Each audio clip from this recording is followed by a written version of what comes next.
गौतम बुद्ध, रयतेचे राजे छत्रपती शिवाजी महाराज, स्त्री शिक्षणाचे जनक ज्योतिबा फुले, विद्येची देवता माँ सावित्रीबाई फुले, तसेच आरक्षणाचे जनक छत्रपती शाहू महाराज या सर्वांना मी आज डॉक्टर बाबासाहेब आंबेडकर यांच्या 133व्या जयंतीनिमित्त सर्वांना अभिवादन करतो व माझे 2 शब्द सांगायला सुरुवात करतो।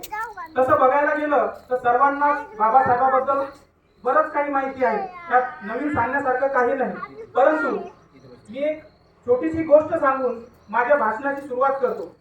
आपल्याला माहित आहे का की जय भीमचा नारा हा कसा जन्माला आला, कुठून आला, तो सर्वात प्रथम कोणी दिला? आपला समाज जय भीम म्हणायच्या अगोदर काय म्हणायचा आपल्याला माहित आहे का? आपले दलित बांधव जय भीम म्हणायच्या अगोदर म्हणायचे जोहार मायबाप। ही गोष्ट एका व्यक्तीला खटकली। जोहार मायबाप न म्हणता आपल्या चळवळीला काहीतरी एक उद्देश देण्यासाठी एक घोषणा निर्माण झाली पाहिजे, यासाठी एका व्यक्तीच्या डोक्यात विचार आला व त्याने पत्राद्वारे आपल्या मित्रांना तो मेसेज पाठवला। ते व्यक्ती होते बाबू हरदास यांनी सर्वात प्रथम 1935 साली जय भीम हा नारा दिला।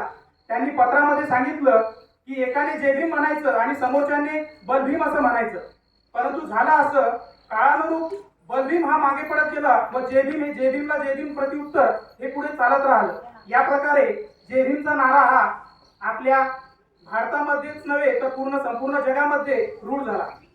मित्रांनो, बाबासाहेबांचे जर कार्य सांगायचे झाले तर खूप मोठं आहे, ते सांगायला खूप वेळ लागेल, पण थोडक्यात जर सांगायचं झालं तर आपल्या देशाचा सर्वात मोठा ग्रंथ जर म्हणायला गेलं तर भारतीय संविधान, यामध्ये असलेला भाग 3 ज्यामध्ये मूलभूत अधिकारांचा समावेश करण्यात आलेला आहे।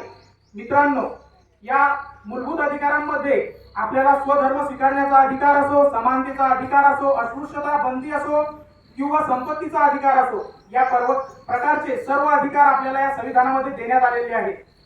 मित्रांनो, आपलं जे संविधान आहे हे इतकं महान आहे की जे या संविधानाच्या विरोधात बोलतात त्यांचेही हक्क आपलं संविधान हे संरक्षित करतं, इतकं मोठं संविधान हे आपल्या भारताचं आहे।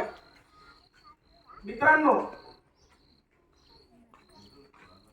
इंसानों को गुलाम बनाकर हजारों बादशाह बने, इंसानों को गुलाम बनाकर हजारों बादशाह बने, लेकिन गुलामों को इंसान बनाकर एक ही बादशाह बने, एक ही बादशाह बने। आजच्या कार्यक्रमात सर्वांनी इथे उपस्थित राहिले, सर्व इथे जण हजर राहिले, तसेच पंचशील नायक मंडळ सर्वांनी इथे व्यवस्थित प्रकारे सर्व कार्य पार पाडलं, त्या सर्वांचं मी आभार व्यक्त करतो व माझ्या भाषणाला येथे पूर्णविराम देतो। जय भीम, जय भारत।